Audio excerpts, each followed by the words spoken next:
Perkenalkan, nama saya Vincia Oktiaviana dengan NIM 111803889. Video ini saya buat untuk tes akhir dari mata kuliah Manajemen Lembaga Keuangan. Di sini saya akan menjelaskan mengenai pengertian dari manajemen lembaga keuangan.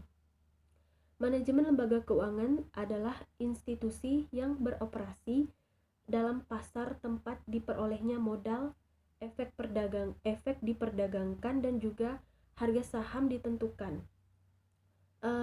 Manajemen lembaga keuangan ini terdiri dari lembaga keuangan bank dan ada juga yang non-bank.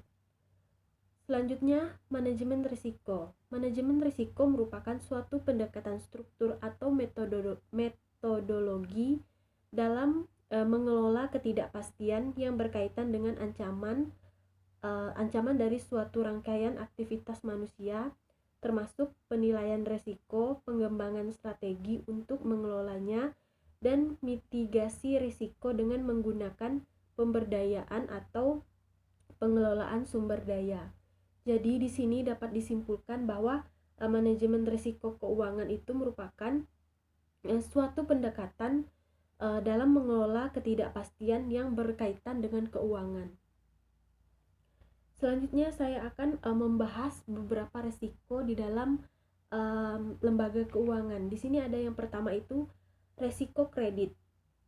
Risiko kredit adalah suatu risiko kerugian yang disebabkan oleh ketidakmampuan dari debitur atas kewajibannya untuk membayar utangnya, baik utang pokok maupun bunganya ataupun keduanya. Selanjutnya di sini ada risiko pasar. Risiko pasar ini merupakan suatu risiko yang timbul dikarenakan menurunnya nilai suatu investasi karena pergerakan pada faktor-faktor pasar.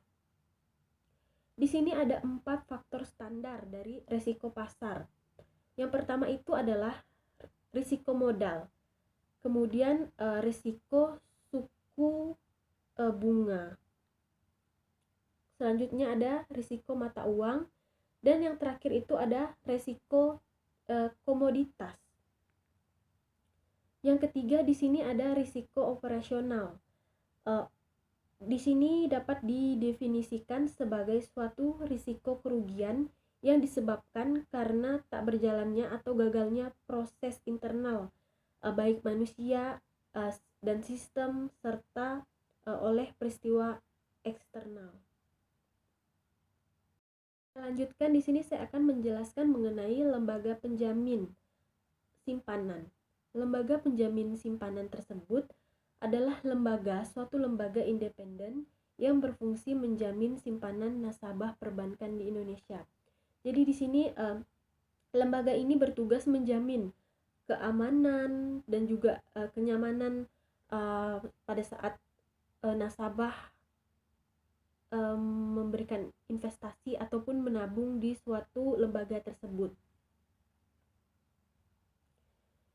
Selanjutnya kita lanjutkan dengan manfaat dari saya mempelajari mata kuliah lembaga keuangan beserta materi-materi yang telah diberikan oleh dosen saya. Yang pertama, kita akan membahas manfaatnya bagi mahasiswa.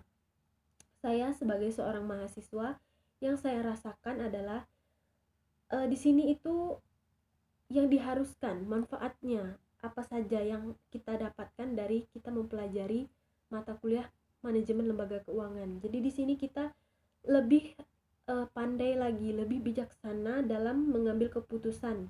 Misalnya di sini pada saat kita membeli barang, kita seharusnya membeli barang yang kita butuhkan, bukan barang yang tidak kita butuhkan.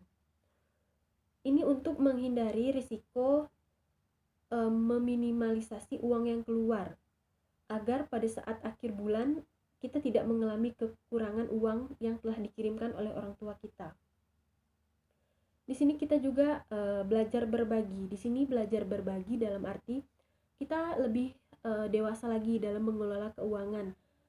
Kita bagikan untuk kebutuhan kuliah, kebutuhan sehari-hari, dan juga boleh sekali-sekali misalnya untuk kepentingan pribadi diri kita, untuk menghilangkan stres, misalnya untuk bagi para wanita mungkin butuh ke salon begitu. Di sini juga kita Manfaatnya itu belajar untuk menabung. Belajar menabung di sini bisa saja menabung di bank ataupun menabung secara manual di kos ataupun rumah masing-masing. Kemudian di sini ada kita lebih mandiri lagi secara finansial atau kita lebih pandai mengatur keuangan. Hal itu sangat penting dan perlu ditanamkan sejak dini. Kita juga pada masa mahasiswa, pada saat kita menjadi mahasiswa itu sangat penting karena kedepannya akan ada banyak sekali tantangan untuk kita, apalagi pada saat kita sudah bekerja dan juga berkeluarga. Keuangan itu harus bisa kita atur supaya kita tidak mengalami kesulitan. Mengenai manfaatnya bagi perusahaan, di sini manfaatnya bagi perusahaan adalah dapat memaksimalkan keuntungan dengan keputusan yang tepat. Jadi di sini kita harus mengambil keputusan yang tepat agar kita dapat mendapatkan keuntungan yang maksimal. Kemudian menjaga arus kas agar sesuai guna membayar semua kewajiban dan juga beban dari perusahaan.